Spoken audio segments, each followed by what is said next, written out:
विद्यार्थी भाइ बहिनीहरू, रेडियो ट्युसन कक्षामा यहाँहरूलाई हार्दिक स्वागत छ। यस रेडियो ट्युसन कक्षा हामीले सिद्धार्थ मावि, भुटनदेवी मावि, आधुनिक राष्ट्रिय मावि, बालज्योति मावि, ज्ञानदा मावि र त्रिभुवन माविसँगको सहकार्यमा हेटौँडा एफएमले उत्पादन गरेका हौँ। आउनुहोस् सुरु गरौँ आजको रेडियो ट्युसन कक्षा। नमस्कार भाइ बहिनीहरू, म वेदराज कोइराला। सधैँ झैँ आज पनि म कक्षा 10 का विद्यार्थी भाइ बहिनीहरूलाई नेपाली विषय सिकाइ सहजीकरण गर्न उपस्थित भएको छु। भाइ बहिनीहरू, आज हाम्रो यो 10औं दिनको कक्षा चल्दैछ। यस कक्षामा हामी आज सन्तुष्टि शीर्षक कविताको अभ्यासात्मक कार्यहरू गर्छौं। भाइ बहिनीहरू, अघिल्लो कक्षामा हामीले सन्तुष्टि कविताको भावबोध गर्ने कार्य गरेका थियौँ। सन्तुष्टि कविताको भाव के हो, यसको अर्थ के हो, आशय के हो भनेर पंक्तिगत रूपमा, श्लोकगत रूपमा चर्चा गरेका थियौँ। भाइ बहिनीहरूले सुन्नु भएको छ, बुझ्नु भएको छ र फेरि कतिपय ठाउँमा ती कुराहरू पुनरावृत्ति पनि हुँदै जान्छ र नबुझेका ठाउँमा भाइ बहिनीहरू प्रष्ट हुँदै जानुहुनेछ। भाइ बहिनीहरू, अब आज हामी यो सन्तुष्टि कविताका अभ्यासात्मक कार्यहरू गर्छौं। त्यसमा सुनाई, बोलाइ, पढाइ र लेखाइ सिपसँग सम्बन्धित कार्यहरू छन्। क्रमशः अब त्यसमा हामी अगाडि बढौं। तपाईहरू हाम्रो पाठ्यपुस्तकको पेज नम्बर 11 पल्टाउनुस् त। कापी र कलम पनि सँगै राख्नुस्। हेर्नुस् त, सुनाई भनिएको छ। सुनाईमा 1 नम्बरमा के लेखेको छ भाइ बहिनीहरू? पाठको पहिलो र दोस्रो श्लोक सुन्नुहोस् र कविको विचारसँग तपाईको के कुरामा सहमति छ भन्नुहोस् भनेको छ। तपाईले यो कविताको पहिलो र दोस्रो श्लोक सुन्नु पर्यो अनि त्यसमा भावबोध गर्नु पर्यो। कविता सुनिसकेपछि त्यसको अर्थ ग्रहण गर्नुपर्छ, भाव ग्रहण गर्नुपर्छ। अनि तपाईलाई कविका कुरामा के कुरामा कविका कस्ता विचारसँग तपाईँ सहमत हुनुभयो भन्नुहोस् भनेको छ। तपाईहरु चाहिँ आफ्ना कापीमा लेख्नुहोस् है। म सुनाउँछु, भाइ बहिनीहरु सुन्नुहोस्। खाने त एक पेटै हो, त्यसैले टम्म हुन्छु म। लाउने एक जोरै हो, त्यसैले गम्म हुन्छु म।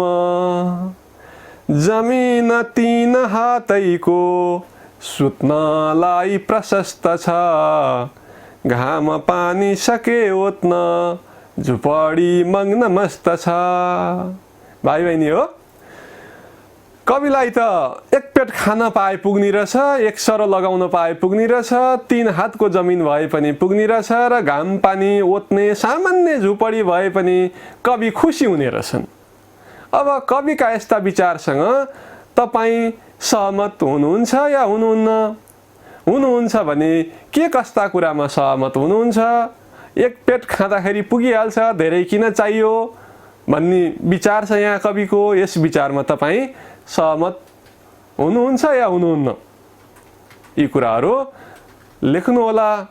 अब दोस्रो प्रश्नमा जाउँ। पाठको 5औं र 6औं श्लोक सुन्नुहोस् र कविमा कस्ता बानी छैनन् भन्नुहोस् भनेको छ। पाठको 5औं र 6औं श्लोक म पढेर सुनाउँछु, तपाईँ सुन्नुहोस् अनि कविमा कस्ता बानी छैनन् तपाईँ पहिचान गर्नुहोस्। पहिचान गर्नको लागि भाइ बहिनी पहिला बुझ्नुपर्छ है। 5औं श्लोकमा के भन्छन् कवि? समेटी घुस अन्याय, चाहन्न म धनी हुन। आँखा छली परीक्षामा, चाहन्न इलमी हुन। कवि के भन्छन्? घुस खाएर म धनी हुन चाहन्न, अनि अर्कालाई अन्याय गरेर शोषण गरेर पनि म पैसा कमाउन चाहन्न। त्यसै गरी परीक्षामा शिक्षकका आँखा छलेर, साथीभाइका चाहिँ कापीहरू सारेर धेरै अङ्क ल्याएर देखाउन पनि म चाहन्न भन्छन् कवि। अनि 6औं श्लोकमा नखाई सञ्चिता गर्ने, लोभीको चैन छैन रे। खाएर नगरे काम, पापी अर्को हुँदैन रे। हेर्नुस् त भाइ बहिनीहरू, नखाई जोगाउनेको लागि पनि सन्तुष्टि हुँदैन, आराम हुँदैन। नखाई जोगाउनु हुँदैन भन्छन् कवि, र उनी त्यसो गर्दैनन्, कवि त्यसो गर्दैनन्। अनि खाएर नगरे काम अर्को पापी हुँदैन रे। श्रम नगरिकन खाने मान्छे पापी हो, त्यसैले श्रम गरेर आफैले मेहनत गरेर कमाएर खानुपर्छ भन्छन् कवि। भाइ बहिनीहरू, अब यो 5औं र 6औं श्लोक सुन्नुहोस् र कविमा कस्ता कस्ता बानी छैनन् भन्नुहोस् भनेपछि कस्ता बानी रहन्छन् त कविमा। घुस खाने बानी रहन्छ, अन्याय गर्ने बानी रहन्छ, अनि अर्काको भर पर्ने बानी उनको रहेनछ। आफै काम गरेर आफै श्रम गरेर कमाएर खाने बानी रहेछ कविको। भाइ बहिनीहरू पनि भन्न सक्नुहुन्छ। अब तेस्रो नम्बरमा जाउँ। पाठका 8औं, 9औं र 10औं श्लोकको श्रुति लेखन गर्नुहोस् भनेको छ। श्रुति लेखन भनेको सुनेर लेख्ने काम हो। भाइ बहिनीहरू, तपाईँहरू यो काम साथीको सहयोगमा या दाइ दिदीहरूको सहयोगमा गर्नुहोस् है। अब हामी पेज नम्बर 12 मा जाउँ भाइ बहिनीहरू। पेज नम्बर 12 मा बोलाइ सिपसँग सम्बन्धित क्रियाकलापहरू राखिएको छ। सुरुमा अब बोलाइ सिप हेरौँ। त्यसमा 4 नम्बरमा हेर्नुहोस् त, तलका शब्दहरूको ठिक उच्चारण गर्नुहोस् र उदाहरणमा देखाए जस्तै गरी उच्चारण लेख्नुहोस्। भाइ बहिनीहरू, यहाँ हामीलाई नमुना दिएको छ पाठ्यपुस्तकमा। तपाईहरूले नमुनालाई गहन रूपमा हेर्नुहोस्, गहिरिएर हेर्नुहोस्, बुझ्नुहोस्। त्यसपछि दिएका शब्दहरूको ठिक उच्चारण गर्ने अभ्यास गर्नुहोस्। पहिला कापीमा लेख्नुहोस् अनि उच्चारण गर्ने अभ्यास गर्नुहोस्। जस्तै उदाहरणमा टम्म भन्ने शब्द छ। टम्म भन्ने शब्दलाई कसरी उच्चारण गरिएको छ हेर्नुहोस् त। टम्म, टम्म। त्यो बीचमा भएको म अगाडि टपट्टि उच्चारण हुन्छ, टम्म। त्यसै गरी अर्को शब्द हेर्नुहोस्, गम्म। त्यो बीचको म, आदि म अगाडिपट्टि उच्चारण हुन्छ, गम्म। गम थोप्लो म। अब यसै गरी भाइ बहिनीहरू, यो एक सासको एक झोक्का वा झड्कामा उच्चारण हुने शब्द एक अक्षर हुन्छ। हामीले अब तल अभ्यास गरौँ त। मग्न, मग्न, मग्न। लेख्नुहोस् त, मग, ग हलन्त, थोप्लो न।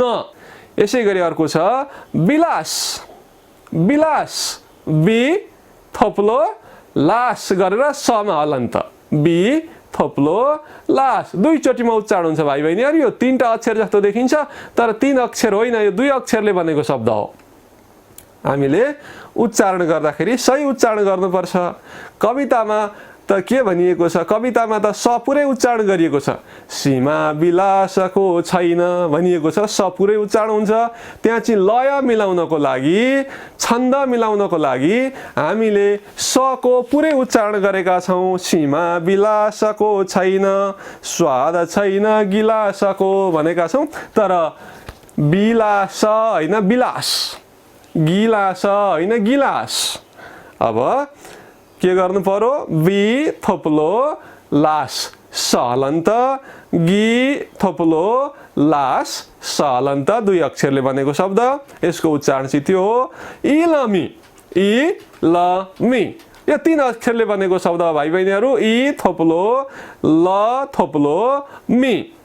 अर्को हेर्नुहोस् त, सञ्चिता, सञ्चिता। सन स लेख्ने, नलेख्ने, नलाई हलन्त गर्ने, अनि फेरि थोप्ला दिने, सन चिता। 3 पटकमा उच्चारण हुन्छ, सञ्चिता। लान्छना, लान, ला न न हलन्त, लान्छना। सुगन्ध, मर्म, मर्म। अनि अर्को हेर्नुहोस्, ख्याल, ख्याल। अब यो ख्याल चाहिँ एकैचोटिमा उच्चारण हुन्छ विद्यार्थी भाइ बहिनी। ख्याल, ल हलन्त गरिदिनुहोस्, अरू केही गर्नु पर्दैन। ख्याल, ख्याल होइन, ख्याल। अनि अर्को छ फगत, फगत, फगत। 2 चोटिमा उच्चारण हुन्छ है, फगत। तलाई हलन्त गरिदिनुहोस्। त्यसपछि अब हामी 5औं नम्बरको क्रियाकलापमा जाउँ। तलका शब्दलाई वाक्यमा प्रयोग गरी भन्नुहोस्। भाइ बहिनीहरू, यी शब्दहरूलाई वाक्यमा प्रयोग गर्नको लागि हामीले यी शब्दहरूको अर्थ बुझिसकेको हुनुपर्छ, जानिसकेको हुनुपर्छ। अर्थ जानिएन बुझिएन भने हामीले गरेको वाक्यमा प्रयोग सही नहुन सक्छ।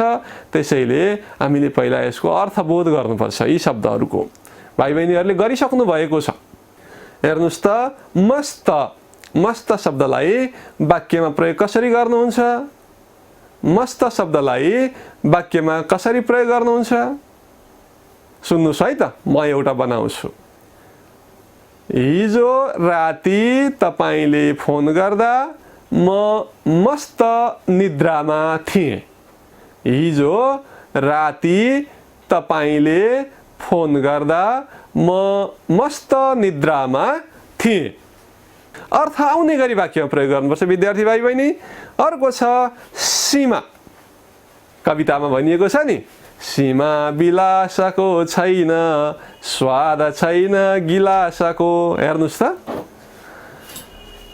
अब तपाईहरू ऐस आराम मोज मस्तीको कुनै सीमा हुँदैन भनेर वाक्य बनाउन सक्नुहुन्छ। यसै गरी बाँकी शब्दहरूलाई पनि अर्थ खोल्ने गरी वाक्य बनाउनुहोस्। त्यसपछि अब हामी 6औं नम्बरमा जाउँ त भाइ बहिनीहरू। कविताको 12औं र 13औं श्लोक वाचन गर्नुहोस् भनिएको छ।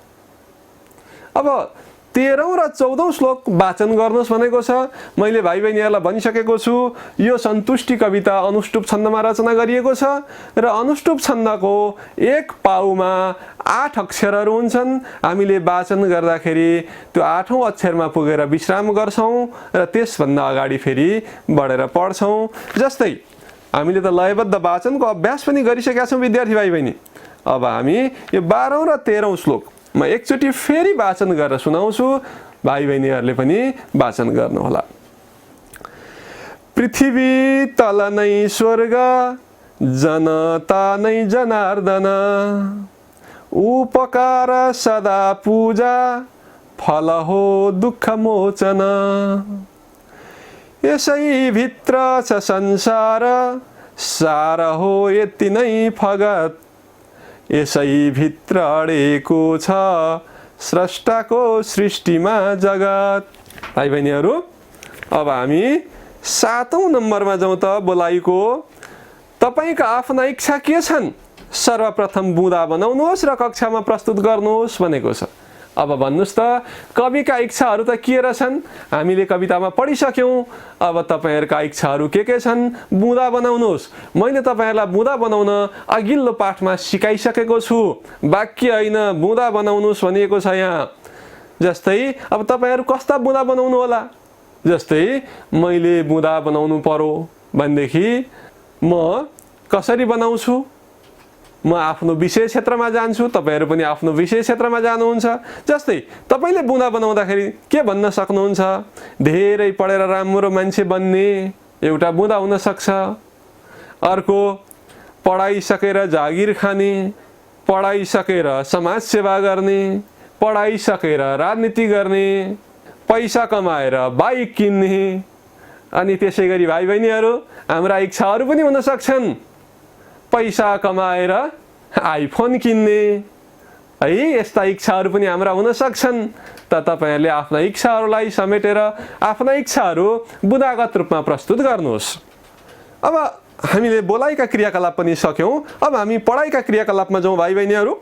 पाठको कविता पालै पालो गति, यति र लय हालेर वाचन गर्नुहोस् भनेको छ। हामीले धेरै पटक वाचन गरिसक्यौं। गति, यति र लय भनेको कहाँ रोकिनु पर्ने, कहाँ अगाडि बढ्नु पर्ने अनि कसरी यसको लय मिलाउने भन्ने कुरा हो, हामीले पढिसकेका छौं। त्यसैले भाइ बहिनीहरू यो अभ्यास गर्नुहोस्। अनि 9 नम्बर हेर्नुहोस् त, पाठ पढी तल सोधिएका प्रश्नहरूको मौखिक उत्तर दिनुहोस् भनेको छ। मौखिक भनेको मुखैले लेख्नु पर्दैन। अब तपाईहरु लेख्न पनि सक्नुहुन्छ भाइ बहिनीहरू, लेख्यो भने राम्रो हुन्छ है। धनी हुनका लागि गरिने कुन काम कविलाई मन पर्दैन भनेको छ। तपाईहरुले पढिसक्नु भएको छ। धनी हुनका लागि गरिने कुन काम कविलाई मन पर्दैन?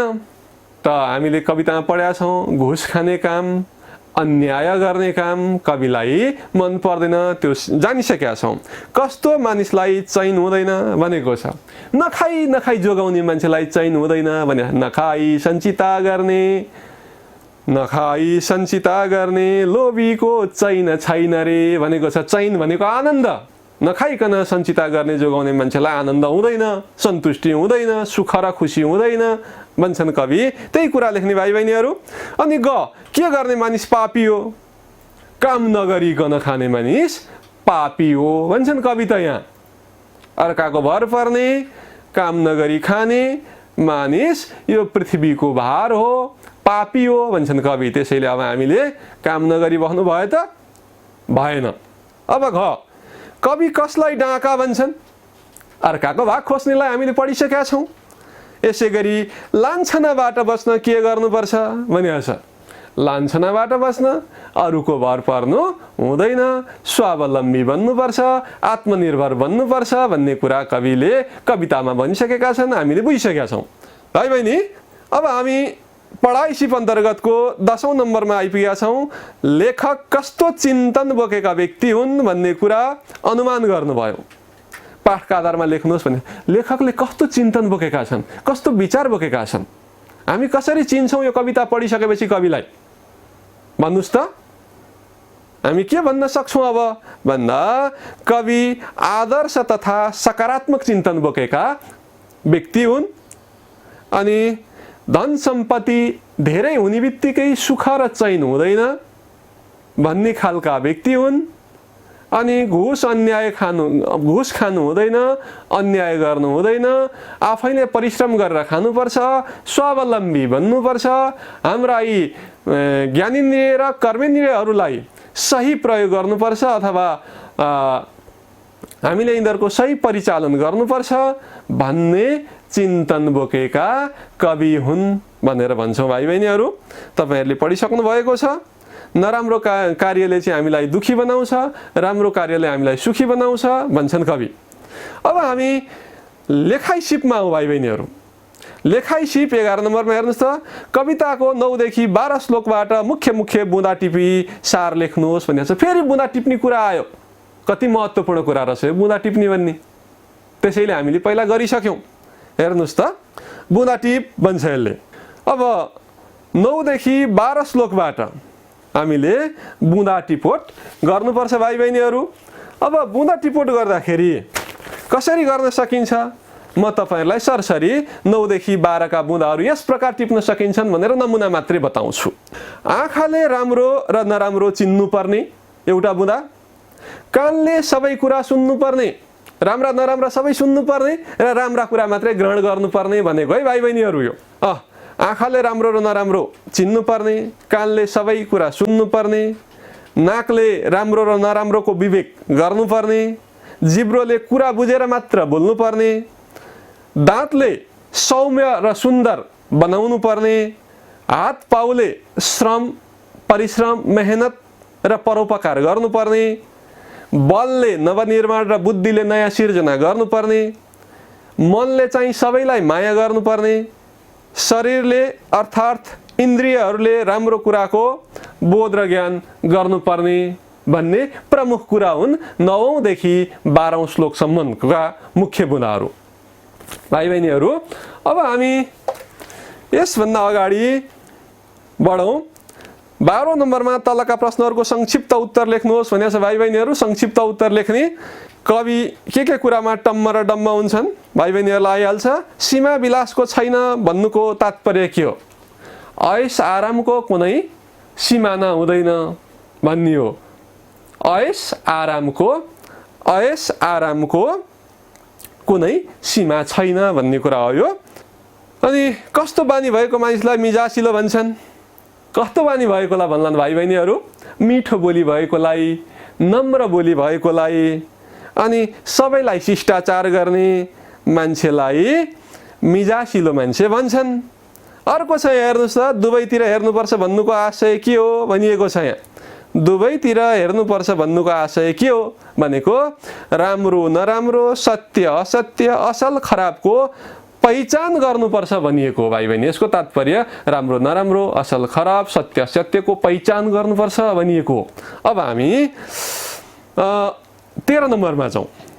लेखाइको 13, सन्तुष्ट हुन के गर्नुपर्ने रहेछ कविताका आधारमा लेख्नुहोस् भनेको छ। सन्तुष्ट हुन के गर्नुपर्ने रहेछ भाइ बहिनीहरू, तपाईहरुले पढिसक्नुभयो कविता। हेर्नुस् त, सन्तुष्ट हुन थोरैमा चित्त बुझाउनु पर्ने रहेछ, धेरैको इच्छा गर्नु नहुने रहेछ, अनि धेरै इच्छा र आकांक्षा लोभ गर्नु नहुने रहेछ, जाँगर चलाएर आत्मनिर्भर बन्नुपर्ने रहेछ सन्तुष्ट हुनको लागि। अरूको भर पर्ने मान्छे त सन्तुष्ट हुन सक्दैन, दुखी हुनुपर्छ। त्यसैले जाँगर चलाएर आत्मनिर्भर बन्नुपर्ने रहेछ। यसैगरी धेरै ऐश र आराम खोज्नु नहुने रहेछ, घुस लिनु नहुने रहेछ, अर्कालाई अन्याय गर्नु नहुने रहेछ, अनि नखाई जोगाउनु नहुने रहेछ। यस्तै गरी काम गरेर मात्र खानुपर्ने रहेछ, अर्काको भाग खोज्नु नहुने रहेछ। अनि हाम्रा ज्ञानेन्द्रिय र कर्मेन्द्रियहरूले राम्रो र नराम्रो, सत र असतको भेद गर्न सक्नुपर्ने रहेछ। यति भए मान्छे सन्तुष्ट र खुसी रहन सक्छ भन्ने कुरा कविले कवितामा बताएका छन्। मैले पनि भाइ बहिनीहरूलाई त्यही कुरा भने र तपाईहरुले पनि यिनै कुराहरू लेख्नुहोस्। सन्तुष्ट हुन के गर्नुपर्ने रहेछ। अब व्याख्या गर्नुहोस् भनिएको छ 14 नम्बरमा भाइ बहिनीहरू। अब यो व्याख्या तपाईहरुले एक अनुच्छेदमै लेख्दाखेरि पनि हुन्छ, एक अनुच्छेदमै गर्ने हो व्याख्या। सप्रसङ्ग व्याख्या चाहिँ 3 अनुच्छेद गर्नुपर्छ। यो व्याख्या भनेको चाहिँ यसको मूल आशय, आफ्नो मौलिकता सहित यसको मूल आशय प्रष्ट पार्ने काम हो यो व्याख्या भनेको। सप्रसङ्गमा चाहिँ प्रसङ्ग पनि उल्लेख गर्नुपर्छ, व्याख्यामा चाहिँ त्यो दिएको श्लोक वा अंशको मौलिकता सहित भाव विस्तार गर्ने काम व्याख्या हो। एक अनुच्छेदमा लेख्नुहोस्, 2टा दिया छ हामीलाई। नआओस् आत्तिने दुःख, मात्तिने धन सम्पत्ति, यतिले राम्ररी चल्छ सारा जीवनको गति। यसै गरी पृथ्वी तल नै स्वर्ग, जनता नै जनार्दन, उपकार सदा पूजा, फल हो दुःख मोचन। पृथ्वीलाई स्वर्ग बनाउन सक्यौं भने हामी स्वर्गमा बस्ने मान्छे देवता बन्छौं, अनि त्यति भएपछि हाम्रो जिन्दगी सहज ढङ्गबाट अगाडि बढ्छ भन्छन्। दोस्रो चाहिँ यो ख नम्बरमा त्यो भनिएको भाइ बहिनीहरू, जनार्दन भने ईश्वर, पृथ्वी स्वर्ग भनेपछि पृथ्वीमा बस्ने हामी मान्छे देवता बन्छौं। यति भए त हामीलाई पुगिहाल्यो भनिएको छ। अनि 15 नम्बरमा हेर्नुहोस् त, लैङ्गिक समानता शीर्षकमा एउटा अनुच्छेद रचना गर्नुहोस् भनेको छ। यो काम पनि भाइ बहिनीहरूले गर्नुहोस्। मेरा सपनाहरू भन्ने शीर्षकमा सर्वप्रथम बुँदाहरू टिपोट गर्नुहोस् र ती बुँदालाई निबन्धका रूपमा लेख्नुहोस् भनिएको छ। निबन्ध लेख्नको लागि भाइ बहिनीहरू पहिला बुँदा टिपोट गर्नुपर्छ। बुँदा टिपोट गरिसकेपछि त्यसलाई परिचय खण्डमा के राख्ने छुट्याउनुहोस्, विस्तार खण्डमा के राख्ने, कुन बुँदा राख्ने पहिचान गर्नु छुट्याउनुहोस्, र अन्त्य खण्डमा निष्कर्ष खण्डमा राख्ने कुराहरू छुट्याएर त्यसलाई चाहिँ निबन्ध लेख्नुहोस्, मेरा सपनाहरू भनेर। र अन्तिममा पाठबाट दीर्घ इकार लागेका शब्दहरू टिप्नुहोस् भनिएको छ।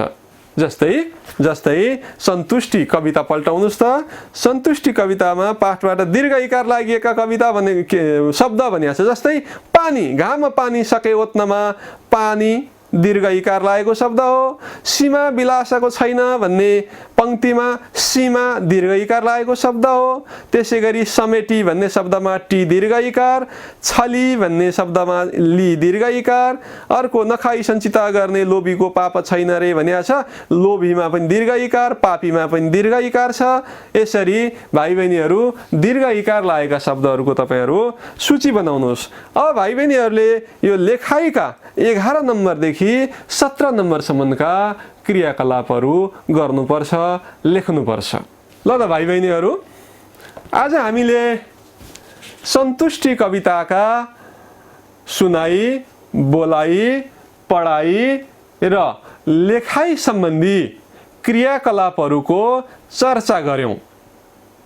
भाइ बहिनीहरू, तपाईहरुले पनि यहाँ अभ्यासमा भनिएका क्रियाकलापहरू गर्नुपर्छ, लेख्नुपर्छ।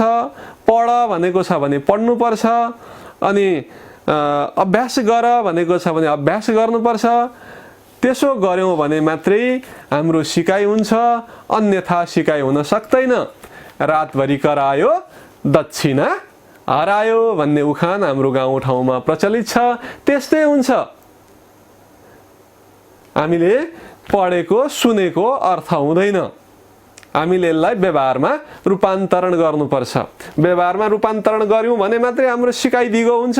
व्यवहारमा रूपान्तरण गरिनौँ भनेदेखि सिकाइ दिगो हुँदैन। त्यसैले तपाईँहरू पढ्नुहोस्, लेख्नुहोस्, मेरो शुभकामना छ भन्दै आजको यस कक्षाबाट म बिदा माग्छु। हस्त नमस्कार। विद्यार्थी भाइ बहिनीहरू, आजका लागि रेडियो ट्युसन कक्षाको समय यति नै। कोरोना भाइरसको संक्रमण बढ्दै गएसँगै ठप्प भएको पठन पाठन र विद्यार्थी भाइ बहिनीहरूको पढ्ने लेख्ने बानीलाई यस रेडियो ट्युसन कक्षाले कायम राख्नेमा हामी विश्वस्त छौँ। अहिलेका लागि भने कार्यक्रम निर्माण टोलीका सम्पूर्ण सहकर्मीहरू बिदा हुन्छौँ। नमस्कार।